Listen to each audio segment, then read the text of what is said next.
Okay, who are the remaining free agents that the Angels should try to target? And would the Padres trade Kim to the Halos for the right package? And if we had to trade Mike Trout and Shohei Ohtani, who would we trade away first? It's the 2023 edition of Mailbag Monday, and it's time to get locked on with Mike and John, and this is Locked On Angels. You are Locked On Angels, your daily Los Angeles Angels podcast. Part of the Locked On Podcast Network, your team every day. And it is a new year and a new me, but it's the same Locked On Angels, the show that you love. And thank you for making Locked On Angels your first listen of the day. Every show is free and available on all platforms like Apple Podcasts and Spotify. And the best way to help us out is by giving us a rate and a review. And those watching on YouTube, make sure that you're subscribed and click that bell to be notified every time a new episode drops, which, by the way, we passed 3,000 subscribers on YouTube. So thank you so much for that. And today's episode is brought to you by our friends from BetOnline. BetOnline has you covered this season with more props, odds, and lines than ever before. BetOnline, where the game starts. Happy New Year to you, and thank you for being here for this episode of Locked On Angels, where it's your team every single day. You've got the Frisch brothers here with you, a.k.a. the Super Halo Bros. My name is John, and that's my brother Mike. And my name is Mike, and that's my brother John. Mike, we're excited to start off the new year right with a Monday mailbag. It's our favorite day of the week. It's one of our favorite episodes to do each week because we get to hear from Locked On Angels viewers and listeners such as yourself. And a lot of questions that came up were about the potential pitching options that are out there currently. I know that we didn't get some of the names that we were tied to, like Nate Eovaldi, or even Corey Kluber was a name that we were tied to at one point. So, Mike, there's a couple questions here. I'm going to run through them real fast. From @GoLakers63 on Twitter. His name is Angels 2023 World Series champions. There you Let's go. He said, what's going to be our next move this offseason? And then on Instagram, A with AM Baseball 22 said, who will the Angels go all in for with the remaining free agents? I think that brings up a good point, and I think the Angels have to go pitching. I think they have to go that route. I think that they need somebody to kind of slot in the middle of the rotation if they're going to go after some free agent. I think that should be their next target. And as far as other positional needs like shortstop, not sure there's really any left outside of a trade, which we'll get into a little bit later. But Mike, we got a voicemail that kind of asks about some starting pitchers who are currently out there. So let's go to that first voicemail right now. Hey, happy holidays. It's Dan from Dana Point. Just want to see who you guys think is the right-handed pitcher stud that we need for next season. We need a right-handed, a third star who can go 30 games, win close to half of those, pitch 150 to 160 innings, and have somewhere between 100 and 140 strikeouts. But who's out there that's still left, in your opinion? Awesome. Thank you for that voicemail, Dan from Dana Point. Mike, he makes a good suggestion. We need another right-hander in this rotation. And he's hoping for somebody who, can get maybe 30 games, have 150 innings or so, somewhere between 100 and 140 strikeouts. We got some options here. Why don't you take us through some of those? Yeah, he said stud. I don't know if these guys would fit that category, right. To be honest with you, John. I don't think there's any studs left, to be honest. Yeah, I think they're all probably in-house studs. But if we're going to look outside of the Angels organization, of course, Zack Greinke is still out there. His 3.6 ERA and 137 innings last season are maybe attractive, but not necessarily stud-like, right? He had 26 starts. He was 4-9, 73 Ks. His 1.3 whip is really concerning, and he does have a low walk rate. He's always been somebody that wouldn't give up too many walks. He's 57th in the 57th percentile in chase rate, 60th percentile in barreling percentage. So he's missing the heavy parts of the bat, but the stats that you don't see trending up are stats like WOBA, which is the weighted on base average, and everything like that is trending up. And he is somebody who they're finding his fastball, and they're finding it and hitting it a lot. Think Jared Weaver at the tail end of his career. Yeah. That's somebody that Zack Greinke reminds me of. And so I think that would be a risk. A name that you've brought up is Michael Wacha. He is still out there, and he had good numbers from last year. His win-loss number looks great, 11-2. He only had 23 starts. He did miss all of July and the middle of August with a shoulder injury, and he probably could have had at least 30 starts. Right. And he outperformed the expected stats. So based on velocity and spin rate, all of those things he outperformed. So, for example, his sinker had an expected batting average of 268 based on the way that it moves, but it actually generated a 213 batting average. And these metrics are an indication that he's been better since really his 2018 season when he was really good with the Cardinals. And so last year was his first really good year. So we might be getting somebody in Michael Wacha that could benefit us. But you have to really pay attention to not just the frontline stats that we all get stuck on, but it's those deeper stats that we have to really pay attention to. Two other names that are out there, Johnny, are Johnny Cueto and Chad Kuhl. Why don't you talk about those two guys? Yeah, Johnny Cueto, good name. He's got a 3.35 ERA, 158 and a third innings pitched. He went 8-10 with the White Sox, 24 starts, 102 Ks, and a 1.225 WHIP. Now, Mike, he started about mid-May. He didn't get signed with the White Sox until then, so he probably could have had more than 24 starts if he was signed from the beginning of the season. Here's the thing. He's going to be 37 when the season starts. He's just been around forever, man. But listen to this. Still good stuff here. 69th percentile in average exit velo, 67th in hard hit percentage. So he's not getting hit too hard. He's sitting, above average in that. 88th percentile in walk percentage and 74th in chase rate. So he's getting a lot of chases on his pitches. And then finally, this is somebody that I dug up just because he is a right-hander and he is a free agent. But again, I don't know if it fits into the stud category. Chad Kuhl, 5.72 ERA. Obviously, he was with the Rockies last season. 137 innings pitched. He went 6-11, 27 starts, 110 Ks, and a 1.5 WHIP. Here's a guy whose stuff is better than the results. So maybe he's just never really been able to put it together. Maybe as a middle of the rotation kind of innings eater guy, like he might be a possibility, a cheap option. This is funny to me because he's the kind of guy that Billy Epler loved out of the bullpen in the rotation. He's the type of guy who has a great spin rate on his curve. I think he's in the 97th percentile on something like that. And the expected results from his stuff. So again, the way his pitches move, the way they come in, the velocity, you would expect it to get hit this amount of time, but in reality, it gets hit much more than that. And that is Chad Kuhl's problem. Plus, last year was his first full season as a starter since 2018 with the Pirates. And so I'm not sure that he is a great option, but just wanted to throw him out there as well. Maybe he's a 4th, 5th, 6th starter kind of guy who has good stuff, has just never really lived up to that stuff. Right.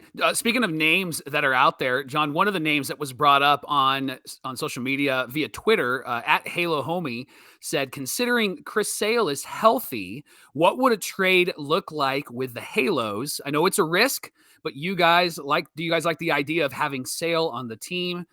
Who would the Red Sox ask for? What do you think about Chris Sale, John? Before we get into who would the Red Sox want, Mike, he's owed $27.5 million. Yeah, he's expensive in 2023. That's a lot of money for a lot of uncertainty. And I just don't think I want to pay for that. I honestly would feel more comfortable going with somebody we already have in-house or even Chad Kuhl. No, I'm just kidding. Hey, I'm with you. But then if he has a bad start too, you're going to have to pay for a new bullpen and a new dugout because this guy might throw a fit and swing his bat everywhere, right? So might tear down your whole entire bullpen. So you wouldn't want that. That's an intriguing move. I think when I look at this, the number stands out as a lot. But remember, he's a lefty as well. And what we need is a righty in this rotation. So Chris Sale is great, but that means that we have 5 left-handers and only 1 right-hander in this rotation. Is that a big deal? It feels like it's a big deal, but I'm also working with this old school mentality and not the new school mentality. And so I think a lot of fans might look at that and go, I think that could be a problem, but I'm not sure. I would think that it is, and especially his cap, his money is going to be a whole lot, almost $30 million. Right. Hey, Stand Up on Twitter asked, first he said, love your podcast, guys. What move do you think we can make with Joe Adell for a pitcher? Realistic trade for a starting pitcher. Mike, if it's just Joe Adell, I got to thinking about it, and I know this name has come up every offseason for like the last 3 years. I remember talking about this guy before 2020 even. Yeah. And that's German Marquez from the Rockies. Listen, I know it sounds ridiculous. I know it sounds crazy that there would be a 1-for-1 swap of Joe Adell and German Marquez, but hear me out. German Marquez has 1 year left plus a team option for 24, and he's owed $15 million. Last year, he went 9-13, had a 4.95 ERA, 31 starts, 181 and 2/3 innings pitched, 150 Ks, and a 1.365 WHIP. This is a stud. I know the wins and losses and maybe the ERA don't show it, but those are some stud numbers. Right. But here's the thing: other than his fastball, the WOBA, again, the weighted on base average on his pitches, has kind of climbed each year. The whiff percentage has gone down. The K percentage has gone down. The barrel percentage has gone up. Hard hits gone up. It went up 8% from last year, in fact, in 2022.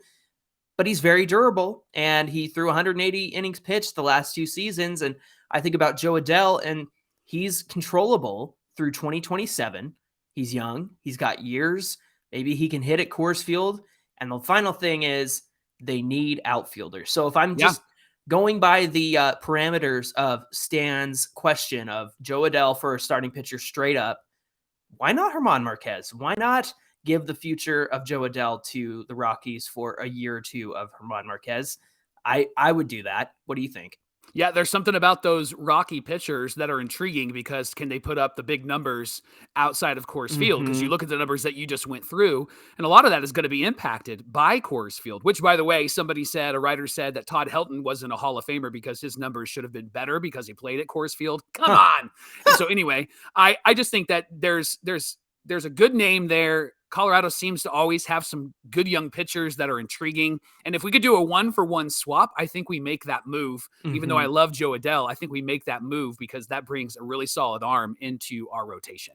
Hey, 19 Rob Dog 91 on Instagram said, thoughts about Trevor Bauer? He said, everybody deserves a second chance, ? I'm going to give you my thoughts, Mike. You can share yours after that. But here's the thing.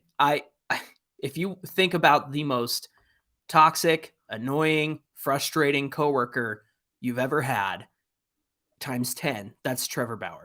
And I'm not just talking about his accusations, which in and that of itself, I know there wasn't a trial, but the fact that he was in a situation where this took place and he had to be suspended because of it and all these things came out, I don't want that head case around the locker room. I don't want this guy vlogging. I don't want him promoting his brand. He's there to be an angel, and I don't think he would be there to be an angel. We saw it kind of with the Dodgers. The Dodgers are a legendary franchise, and Bauer's, promoting his stuff, and it's all kind of about him. So, number one, I think he's a toxic person for what happened. I don't think that you want somebody on your team who was in a situation where there were accusations made, right? And even though it didn't go to trial, like there's still some legitimacy and concern behind all of that. And so for me, it's a hard no on Trevor Bauer. And that's just the person, right? That's I'm going to vlog. I'm going to do all these things. I know he's a great pitcher, but I don't think I want to win that way. But what do you think?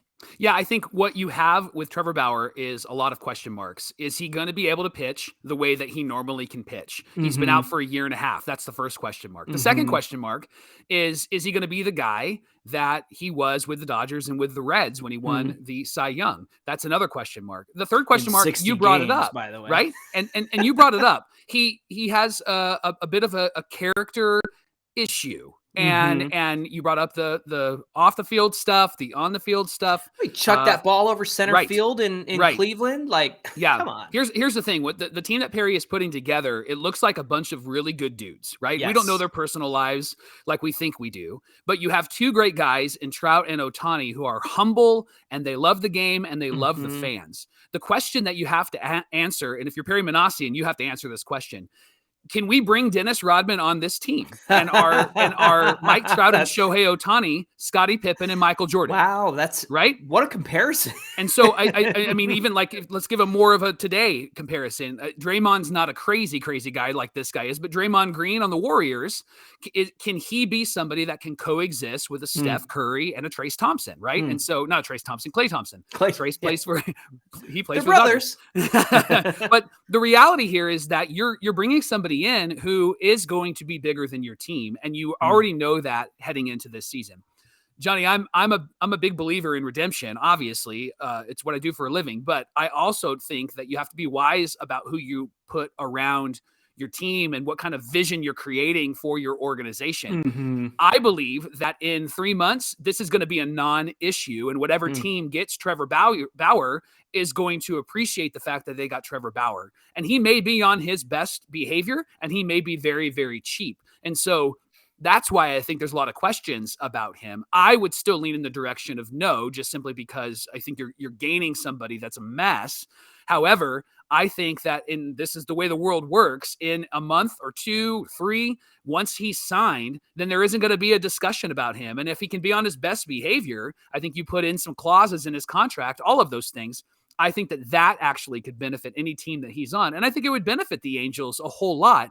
It's just a matter of, does Perry think that this team can handle the chaos that is Trevor Bauer personally and publicly, professionally and privately? And I don't have an answer for that for Perry. My answer would be, I would lean in the direction of no. After Tyler Skaggs and the trial and then all that stuff, the Angels don't need any more drama. That's what I think. Right. Hey, last question. Invasion of Mike's asks, if Chris Rodriguez is fully recovered, does he fit in better as a back-end reliever or a starting pitcher? Mike, I like him at the back of the bullpen. I think there's a reason why he's C-Rod versus K-Rod. I think that he could emerge as somebody that we really trust in the 8th, maybe even the 9th inning this year. What do you think? I think that we need more bullpen help anyway, and I think that he is shown to be a great bullpen piece. Plus, he's coming off an injury, and so I think that you got to ease him back into the role. I think having him be a starting pitcher right off the bat wouldn't be wise, but at the end of the bullpen, back of the bullpen, I think that'd be a really great move. Hey, coming up on Locked On Angels, when should the Halos extend Shohei Ohtani? We're going to get into that conversation. Should it be now? Should it be during the season? Should they try for it afterwards? We'll see what happens when we'll talk about it here coming up.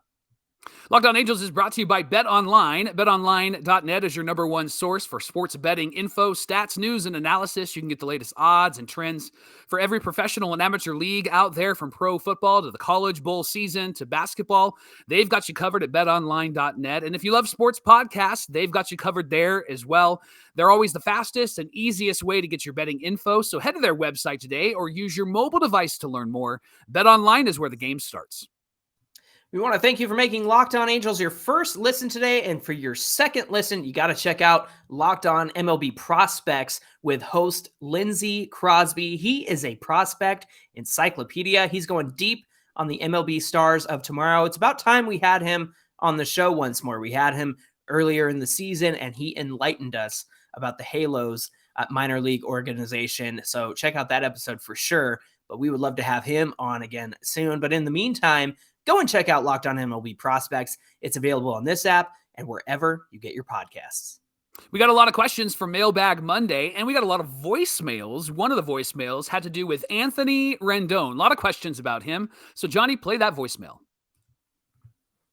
Hi, my name is Matthew Winninger. I'm from Fullerton, California, and I was just calling. I wanted to ask a quick question. How much time do you think we give Anthony Rendon before we kind of consider this 7-year contract you gave him kind of a bust? I know he hasn't played a full season. He played full season 2020 where we kind of saw that 2019 self again. But since then, he just kind of bounced up and down with injuries. Like, he plays for a little bit, then he gets hurt, then they call him out for the season. So, like, when do you think we can, like, how much longer do you think we're going to give him, like, to see if he goes back to that full potential we saw in that World Series run in 2019 with the Nationals before we kind of consider this, like, a Albert Pujols / Josh Hamilton / CJ Wilson type of contract? Thanks for everything you guys do with the podcast, and go Halos. Matthew from Fullerton, thank you for your voicemail. You had me in the first half, not going to lie. Then you brought up CJ Wilson as one part of those bad kind of deals. And, that gets my goat, Mike. Yeah. I don't like that. You don't like that at all. You don't like that at all. Hey, listen, when it comes to Anthony Rendon, I hear you, and I know that his contract has been frustrating because of the injuries the last 2 years. And Matthew's asking, when can we consider this a bust?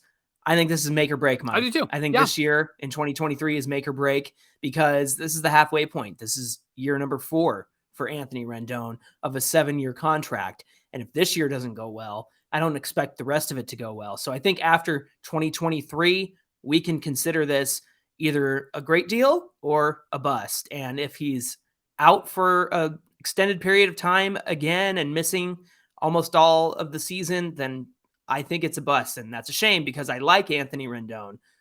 I'm crossing my fingers that he's going to do well this season. I hope really does well is Brandon Drury. And Connor Vogel asked this question. He says, was Drury our Christmas present, or does Perry have another big move planned? I think it was a Christmas present to us.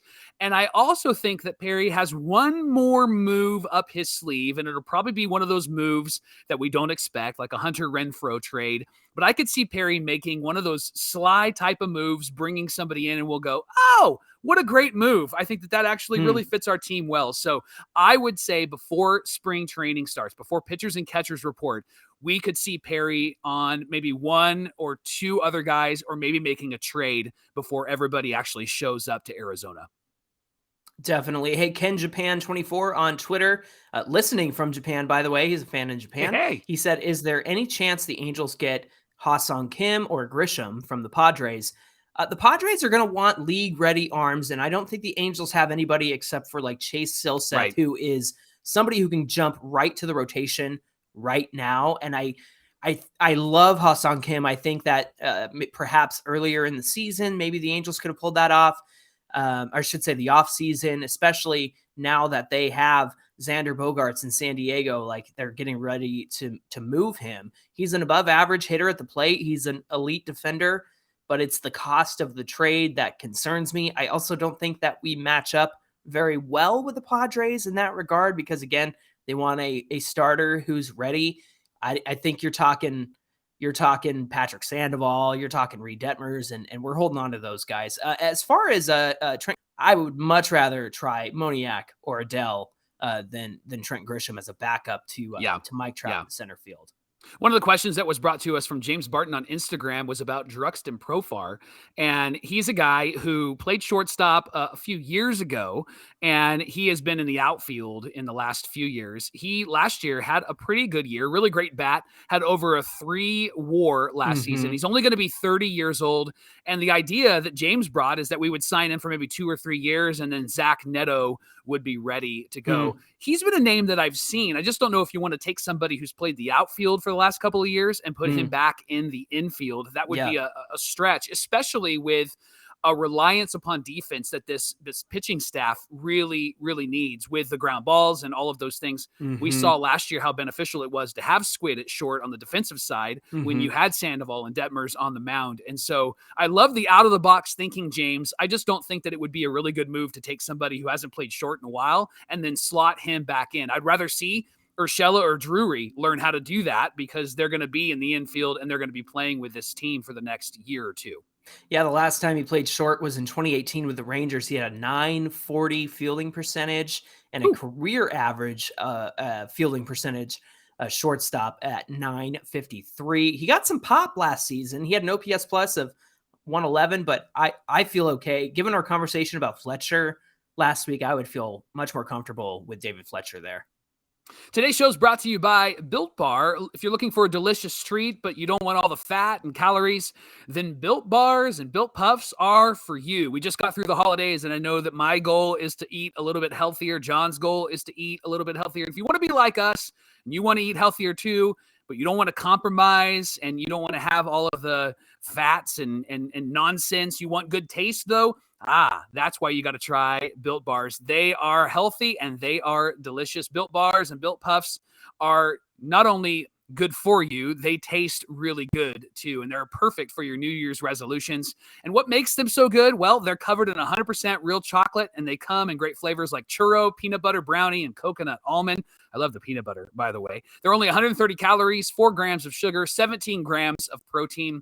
And when we've talked about ordering Built Bars, we've talked about going to their website, built.com. You can do that, but now you can actually go to Walmart or Sam's Club to actually get your Built Bar and Built Puff. But if you want to stay home and have them deliver it right to you, head to their website today, built.com, and try a Built Bar or a Built Puff today. All right, Mike, we got one last voicemail for this episode, and then we got some rapid fire questions. If Here we go. can. So let's go to the voicemail. Mike and John, this is Temo Ochoa calling from San Diego, big time listener and fan. If you had a choice, who would you trade, Ohtani or Trout, to make this organization a successful one? I want your comments and your thoughts. Thank you. Have a great day.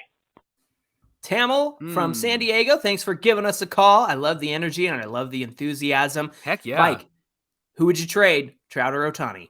I would trade Ohtani because I think you could get more for Shohei Ohtani, and I think that it could really benefit this team. However, if I had to keep Ohtani, I would do everything I could to keep him. I just don't think that we would get as much for Trout as we would for Shohei Ohtani. So I would trade Ohtani to get a lot of prospects and a lot of guys that had a lot of potential. What about you? I like Trout as our franchise player. I mean, he signed the loyalty deal and he's wanted to stay in Anaheim. I think if anybody has to go, I certainly don't want either of them to go, obviously.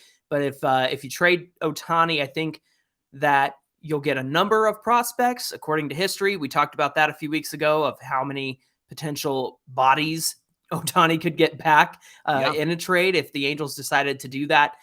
So I think that you get some pieces and you keep Trout as your leader and keep him in the leadership role. Keep him as your franchise player. Hey, Zach at Angels Fan 1522 on Twitter said, I'm trying not to be negative before the season starts, and I'm happy the sale might be announced soon.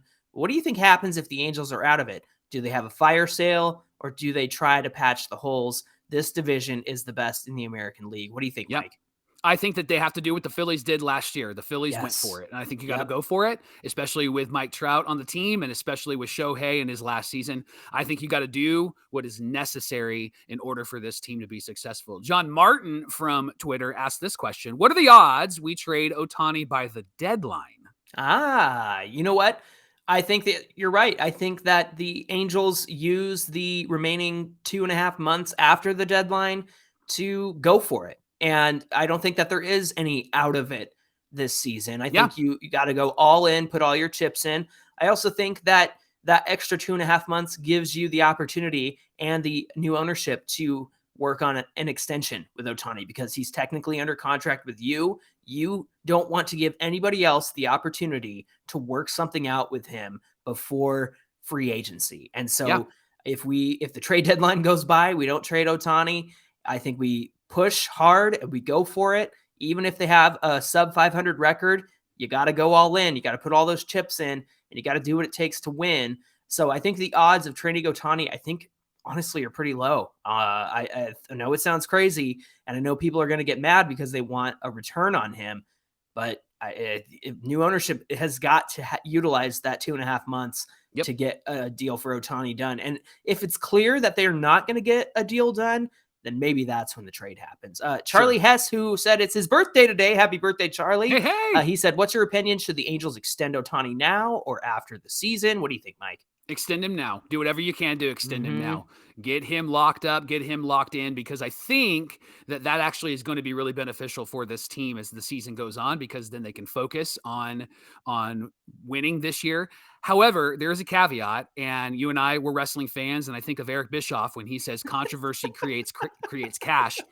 If maybe you do like a kind of backdoor agreement with Ohtani, but you don't announce it, So that way, all eyes are on Anaheim for at least the first half of the season. Will Ohtani stay? Will Ohtani go? What's going to happen, right? And everybody's nervous, and everybody thinks that they're going to get him, and all eyes would be there, and the ratings would go up, and you get all this money from advertisers. I think that I would actually do it that way, but I would make sure I lock that guy up, and I lock him up for the rest of his life.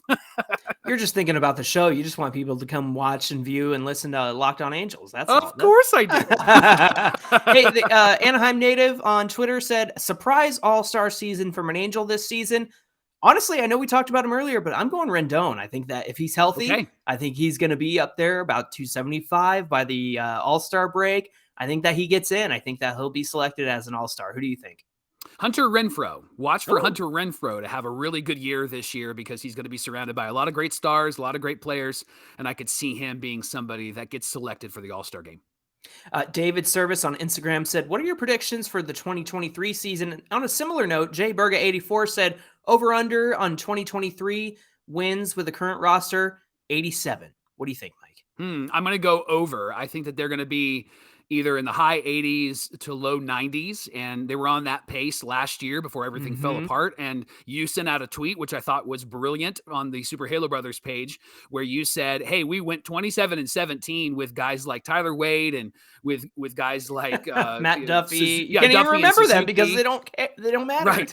Right. And we were 10 games over 500 and well on our way to having a great season. Now we've replaced them with really good players. So I would say over on the 87 wins. On the prediction side, I think that we get a surprise season from David Fletcher. I think people are going to eat their shoes for the way that they've slandered him.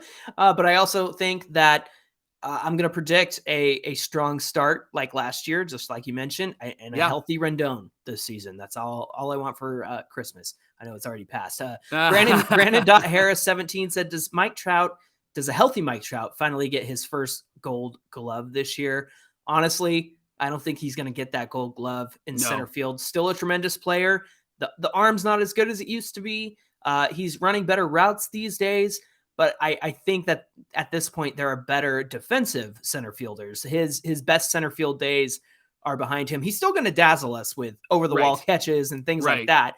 But I think in terms of what they count for a Gold Glove, I don't think that he'll have enough of that this season. Plus, it's all a sham anyway. The Gold Glove. He'll probably get the Ohtani. He'll get the Ohtani treatment when it comes to MVP, right? Yeah, he'll have a really good year, but Mike Trout should have done this much better because he's Mike Trout. Yeah, right. Hey, Turbo J 911. Does Perry stay after 2023? I like him, and I think so. What do you think, Mike? Yes, I think he does stay. I think he's put together a really good team. And if this team falls apart, I don't think it's on him. I think that he has a really good team ready for 2023. And I think that they're actually going to be a really successful team this next year. We're going to be in the hunt. We're going to be right there in the wild card, possibly even the AL West. I know it's the Astros and the Mariners, and I get it. I get they're tough. But I think we're going to be in the hunt all season long, and it's going to be a fun season to watch. And then one last question from James on Twitter. He said, do you feel that Perry has done a good job this offseason? And do you feel the media has distorted his moves as being lackluster because they aren't flashy moves that will help keep Ohtani? Great question. What do you think, John? I think he's done a great job. And Angel fans know that what the Halos needed was to build out the middle of the roster, to prevent going to the AAA dumpster or the waiver wire dumpster after you lose Rendon, or having a second baseman who gets hurt, like Matt Duffy got hurt, Fletcher got hurt. You don't go from tier A with Rendon to tier D and nothing in between. Now we have tier B guys, tier C guys, tier D guys. Honestly, I think everybody that we've acquired so far is tier B or above when it comes to their playing on the infield and playing at the plate. Like, these guys are good players that I'm excited to have. Yeah, we didn't do the flashy thing, and I don't think that we needed to. It would have been nice. It certainly would have been nice to get one of the big free agent shortstops, because that was an area of need, and there were certainly more than enough options. But then you look at those deals and you understand why the Angels probably balked at that kind of stuff and what those guys wanted. So yeah, we didn't do the flashy deals. However, we fixed the areas that were in the most dire need, and that is depth. How about you, Mike? Yeah, I love the moves that he made, and I think we have to always we have to always take the media and people who aren't Angel fans with a grain of salt, because they're not watching this team as closely as we are. Yeah. And quite honestly, there always is going to be a critique of the Angels until they actually do something. And so if the Angels actually win this year, all of those talking points of Mike Trout stayed and he's never going to win and Ohtani wants to lose and all of those things, all of that's going to go away. And by the way, I like it when you are really serious, John, and you're making a good point, because when you say Angels, you go Angel fans. Like I can hear the emphasis. It's The so conviction. good. It's so good. The conviction in my voice is because the people who are here listening and watching Locked On Angels are longtime Angel fans, and they know the truth about this team. John Heyman doesn't know it. Brian Kenny doesn't know it. Even Ken Rosenthal doesn't know anything about the Angels. The fans do, and that's why we're glad that you're here with us in 2023 and beyond. So let's go out there and make this a great season, Angels. And thanks for making Locked On Angels your first listen every day. Now make your second listen to Locked On MLB Prospects. Host Lindsey Crosby is a prospect encyclopedia, and he's going deep on the MLB stars of tomorrow. His podcast is free and available wherever you get your podcasts. Hey, catch us on social media at Locked On Angels on Twitter, and of course at Super Halo Bros on Twitter and Instagram. We'd love to hear from you there. Mike, what do we have on deck for Wednesday's show? Why you don't need to be concerned about Jared Walsh. We're going to talk about that, and we're going to give you all of the talking points so you can talk to your friends and tell them why they don't need to be concerned about Jared Walsh. That's Wednesday on Locked On Angels. Sneak preview. I just read an article. They took a rib out? They took a rib out of Jared Walsh? Wow, how biblical. All right, y'all. We hope that you'll join us again on Wednesday. Until then, my name is John, and that's my brother Mike. And my name is Mike, and that's my brother John. That's going to do it for this episode of Locked On Angels, and we'll see ya on Wednesday.